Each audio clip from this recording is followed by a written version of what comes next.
होता, पर ये गैप डाउन हो रहा है शायद। तो मेरा ये मानना है कि स्ट्रॉन्गर सपोर्ट तो निफ्टी का 370 के आसपास ही है, जैसे हमने पहले भी बात करी थी। 14,370 पे एक अच्छा सपोर्ट है, लेकिन क्योंकि अगर गैप डाउन खुलेंगे तो हम एक पुल बैक की उम्मीद मुझे है, और इसलिए हिसाब से मैंने एक लॉन्ग नाम चुना है।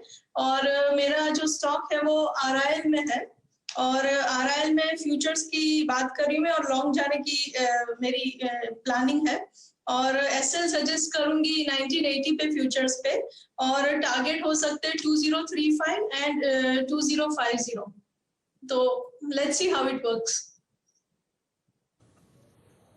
ओके, तो यहाँ पे अगर आप देखें क्रिटिकल स्टॉक है, याद रखिएगा, और 2000 का लेवल, वहाँ पे काफ़ी बड़े पुट राइटर खड़े हैं, और आपने इसका आंकलन अभी रचना जी से सुना भी है। ये कॉल है रिलायंस इंडस्ट्रीज पर, डिस्क्लेमर आपकी स्क्रीन पर है। अब बात करते हैं आशीष चतुर्मोता से। आशीष जी, गुड मॉर्निंग, आपका top conviction trade. Good morning Virendra ji, good morning Shailen ji. देखिए, मेरे हिसाब से अभी भी क्लैरिटी बाजार में मिसिंग है, और इसके चलते ही एक डिफेंसिव बेट पर फोकस कर रहा हूँ, और उसको भी ऑप्शन के थ्रू ही प्ले करने की कोशिश कर रहा हूँ। तो कल हमने देखा ITC ने रिलेटिवली बाजार के अगेंस्ट एक बहुत ही अच्छी स्ट्रेंथ दिखाया, और लास्ट 3 दिनों से ये ट्रेंड ITC मेंटेन रख रहा है। तो मुझे लगता है ITC की 220 की कॉल ऑप्शन मार्च सीरीज की खरीदनी चाहिए, क्योंकि यहाँ पर पे एक रिलेटिवली बेटर अपमूव हमें देखने को नजर आ सकता है। तो 220 की कॉल ऑप्शन जो कल ₹3.70 पे बंद हुई है, इस पे खरीदारी करनी चाहिए। ₹1.80 का स्टॉप लॉस होगा, और ऊपर में ₹7 के लक्ष्य इस 220 की कॉल ऑप्शन में देखने को मिल सकते हैं। डेली और वीकली दोनों ही चार्ट पे कंसोलिडेशन बनाकर ये ब्रेकआउट हुआ है, तो मुझे लगता है यहाँ पर पे आउट परफॉर्मेंस नजर आ सकता है। चलिए, ITC पर एक लॉन्ग कॉल। और कल के सत्र में निफ्टी का टॉप गेनर बावजूद इतनी जबरदस्त बिकवाली के ITC था 3.2% ऊपर। लगभग आपने वहां पर 1800 करोड़ का ट्रांजैक्शन होते हुए देखा। NSE पर यहां पर मोहर लगती हुई दिख रही है। कॉन्ट्रेरियन ट्रेड बाजार में आपको दिखेगा ITC पर आशीष चतुर्मोता साहब के द्वारा। और रचना जी ने कल हमारे साथ जब वो मार्केट्स टुडे में जुड़ी थी तो एक लॉन्ग कॉल ITC पर दी थी। तो आपको ये दोनों चीज़ें ट्रैक करनी है अगर आप लॉन्ग ट्रेड्स लेते हैं फिलहाल बाजार में। अब जुड़ते हैं मयूरेश जोशी साहब से, हमारे रिसर्च गुरु हैं और बहुत ही पैनी नज़र से आप बाजार को एनालाइज करते हैं। मयूरेश जी, आपने पूरा भाव सुना, सेंटिमेंट देखा, और टॉप कॉल्स में से 6 में आप लाल निशान देख रहे हैं, बिकवाली की राय है। संक्षिप्त में बताइए, सेंटिमेंट आपको कैसा लगता है आज के सत्र में बाजार में, और आपकी अपनी व्यक्तिगत रणनीति क्या होगी एक टॉप कन्विक्शन कॉल के साथ? Morning Shail ji, morning Veeru ji, good morning to everyone on the panel. तो शैल सर, आप और जो प्रदीप जी मैक्रोस डिस्कस कर रहे थे, आई थिंक सारे तथ्य सही पड़ रहे हैं। आई थिंक मार्केट्स ओवररेटेड थे, वैल्यूएशंस महंगे थे, macros were turning to be a little bit softer, but ये सारी चीजें मार्केट्स को पता थी। तो आई थिंक बुल मार्केट्स में जब ये सारी चीजें एक साथ होके आती है जो आ रही है, यहाँ पे आई थिंक जो करेक्शंस हम देखते हैं even in earlier bull markets, I think structurally I think ये करेक्शंस आते रहते हैं, एनीवेयर बिटवीन 10 to 20%, इतने डीप भी करेक्शंस आ चुके हैं। But I think that is where I think the market loses all its excesses. I think जो excess fat जमा होता है मार्केट में, I think वो कम होता है, valuations moderate होते हैं. So that's point one. दूसरा I think शैल सर, जो कोरोना केसेस हैं और जो इन्फ्लेशन नंबर्स हैं, हम कल भी इस पे बात कर रहे थे, I think foreigners are probably looking at that figures, और वो देख रहे हैं कि ग्लोबल स्केल पे जो yield मूवमेंट है और जो डॉलर डिनोमिनेटेड एसेट्स की तरफ फ्लो है, money is getting withdrawn from all asset classes. Tax planning की आपने बात की, आई थिंक वो भी एक बहुत अहम हिस्सा है। तो आई थिंक ये सारी चीजें मिलकर आ रही है, that's why it's creating a huge amount of pressure markets में। हमारे हिसाब से I think distribution day count increase हो रहा है इस पर दोनों मेथोडोलॉजी, और इसकी वजह से आई थिंक जो आप रिस्ट्रिक्टिव अपसाइड देख रहे हैं, हालांकि पुल बैक्स बिल्कुल मुमकिन होंगे मार्केट्स में, leaders are probably also giving way. I think जो लीडिंग स्टॉक्स आप देखते हैं वहाँ पे भी मुनाफा वसूली हो रही है, और इसमें कोई दोहराए नहीं है। आपने राइटफुली कहा, I think Nifty has moved 70% in a year. Tax planning, Nifty move, I think some profits being taken off the table में कोई दोहराए नहीं है। And I think we are also probably recommending कि यहाँ पे जो वीकनेसेस दिख रही है, अगर ऐसे कुछ कैरेक्टरिस्टिक्स दिखें तो आप प्रॉफिट बुकिंग करें। So that's a clear disclaimer. But मुझे लगता है I think structurally in a bull market, as I said, these corrections में एक वॉच लिस्ट बनानी चाहिए। अगले 2 से 3 हफ्ते मुझे लगता है आई थिंक एक bottoming out process Indian markets में हो जाएगा। And with all these factors into consideration, I think in the next few weeks, 1 से 2 हफ्ते में एक बेहतरीन रणनीति होगी कि एक बाय वॉच लिस्ट बनाएं आप, whatever you have taken home, I think आप कैश साइड में रख दें and then start entering the market as the bottom out process will happen in the next couple of weeks.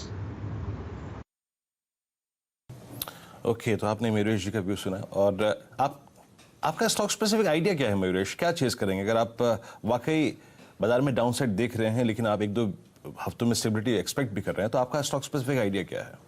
तो वीरू जी, I think sectors देखने चाहिए और जैसे आशीष भी बता रहे थे, I think very probably look at what has happened, right? जब बॉटम आउट प्रोसेस होता है या जब मार्केट एक करेक्टिव फेज में आता है, जब कंसोलिडेशन फेज आता है तो मार्केट पूरा का पूरा डिफेंसिव होता है. That is what the sector rotation theory suggests. तो आईटी क्षेत्र, कहीं कुछ हद तक आई थिंक एफएमसीजी क्षेत्र, आई थिंक ये सारे stocks with in these leaders, with in these sectors I think 4 पे आएंगे. तो मुझे लगता है अगर बाय वॉच लिस्ट बनानी हो जो लीडर्स हैं आईटी सेक्टर में से, एफएमसीजी सेक्टर में से, चुनिंदा फार्मा स्टॉक्स, आई थिंक अगले 2 हफ्ते में आई थिंक एक स्टेबिलिटी मार्केट को देंगे. And as the market probably realises the fact in the first and the second week of April कि I think the worst is probably over, जितना हम पचा के चले थे, जो करेक्शन हुई है, फिर जो high beta correlated stocks I think वो भी 4 पे आते हैं क्योंकि नंबर्स भी आने लग जाएंगे चौथे तिमाही के. तो लगता है इनिशियल फेज में आई थिंक आईटी, कुछ हद तक FMCG will be in the 4 in the next couple of weeks. April, mid April end से जब नंबर्स आएंगे एंड व्हेन पुष्टि होगी कि आई थिंक मैनेजमेंट्स और कमेंट्रीज कैसी है, तब वापस मुझे लगता है banks, financial services, autos will come back to the floor. Okay, चलिए, तो यार आप देखिए मयूरेश जी का व्यू सुना आपने और थोड़ा सा मार्केट पे और स्टॉक स्पेसिफिक व्यू आपने उनका सुना. अब एक कॉल और ऐड करते हैं. राजेश पालवे जी एक्सिस सिक्योरिटी से हमारे जुड़े हैं. Rajesh ji, good morning. आपका आज का टॉप कन्विक्शन ट्रेड क्या होगा? या गुड मॉर्निंग वीरेन जी, गुड मॉर्निंग शैलन जी, गुड मॉर्निंग एवरीवन. देखिए, जो आज के लिए ट्रेड रहेगा प्री ओपनिंग के हिसाब से तो मुझे लगता है कि वीकनेस तो है और मैं वीकनेस को प्ले करूंगा एलएनटी को शॉर्ट करके. कल के सेशन में करीब 4.25% के आसपास ओपन इंटरेस्ट शेड होते हुए दिखा. लॉन्ग अनवाइंडिंग एक्शन इस स्टॉक में देखने को मिली और अगर इसका वीकली सेटअप भी देखें तो पिछले 5 वीक से स्टॉक एक सप्लाई प्रेशर हायर साइड पे फेस कर रहा है और कल के सेशन में एक जिस तरीके का सेलिंग प्रेशर एक्सटेंड होते हुए दिखा है, मुझे लगता है एलएनटी यहाँ से और नीचे की तरफ स्लाइड हो सकता है. 1400 के टारगेट एलएनटी फ्यूचर के हम यहाँ से प्रोजेक्ट कर रहे हैं. 1448 के स्टॉप लॉस से एलएनटी फ्यूचर शॉर्ट करने की सलाह रहेगी आज के लिए इंट्राडे सेशन में. 50 ईएमए पर 5 दिन की गिरावट के बाद एलएनटी बैठा हुआ है आपके सामने कैश मार्केट्स में और इस गिरावट को बढ़ते हुए देख रहे हैं राजेश पालविया साहब. ऑलरेडी जो लोएस्ट लेवल आपके सामने एलएनटी में है वो है 1 फरवरी का और यहां से बिकवाली और आपको बढ़ती हुई दिख सकती है. तो साथ के साथ ट्रेडिंग कॉल्स आपके सामने एक बार रिव्यू कर देते हैं. उनमें से 4 बिकवाली की तरफ हैं और 2 कॉन्ट्रेरियन ट्रेड्स हैं लॉन्ग साइड पर. इन सब को आप एक नज़र डाल लीजिए और आपके सामने फिलहाल स्क्रीन पर प्रस्तुत हैं. बिकवाली की राय आपको आती हुई दिख रही है नौकरी पर, यानी कि इन्फो एज. यहाँ पर आपको पहला लक्ष्य आता हुआ दिखेगा असित जी की तरफ से 4350. एलएनटी पर एक शॉर्ट कॉल आपको पालविया साहब ने अभी थोड़ी देर पहले दी. पहला लक्ष्य उनको 1400 रुपये आता हुआ दिख रहा है. और सेल कॉल जो हम ट्रैक कर रहे हैं वो है आईसीआईसीआई बैंक, ये आपको मानस जायसवाल साहब दे रहे हैं. और डिवीज का पुट खरीदारी की राय देते हुए दिख रहे हैं आपको पालविया साहब. देयरफॉर ये भी एक ओवरऑल बेरिश कॉल आपको इंडेक्स पर आती हुई दिख रही है. साथ ही साथ आप जो 2 बाय कॉल्स फिलहाल स्क्रीन पर आती हुई दिखेंगी ये हैं रिलायंस इंडस्ट्रीज पर. ये आपको आती हुई दिख रही है रचना जी की तरफ से. बहुत कॉन्ट्रेरियन बाजार को वो खेलती हैं और इस गिरते हुए बाजार में वो आपको खरीदारी की सलाह रिलायंस इंडस्ट्रीज पर दे रही हैं जो कि अपने 200 डीएमए पर है. आईटीसी पर एक लॉन्ग साइड पर मोहर आपको दिखाते हुए दिख रहे हैं आशीष चतुर्मोता साहब. मार्च की 220 की कॉल की खरीदारी की राय और लक्ष्य 7. ये आपके सामने टॉप ट्रेडिंग कॉल्स हैं. लेंगे एक छोटा सा ब्रेक, पर ब्रेक में जाने से पहले मैं आपको बताता हूं सुमित जी हमारे साथ स्टूडियोज में जुड़ चुके हैं. एक बिग ब्रोकरेज रिपोर्ट पर चर्चा होगी. सुमित जी, क्या कंपनी है? देखिए, आज बहुत सारा इंटरेस्टिंग मटेरियल जो है वो है एक्सेंचर के नंबर्स के ऊपर. अच्छा। जो कल आए थे और बजाज ऑटो की कल आपने लास्ट में चर्चा की थी. ब्रोकरेज हाउसेस काफी बुलिश हैं उसको. और एक इंटरेस्टिंग रिपोर्ट भारतीय एयरटेल पर है 750. क्या बात है.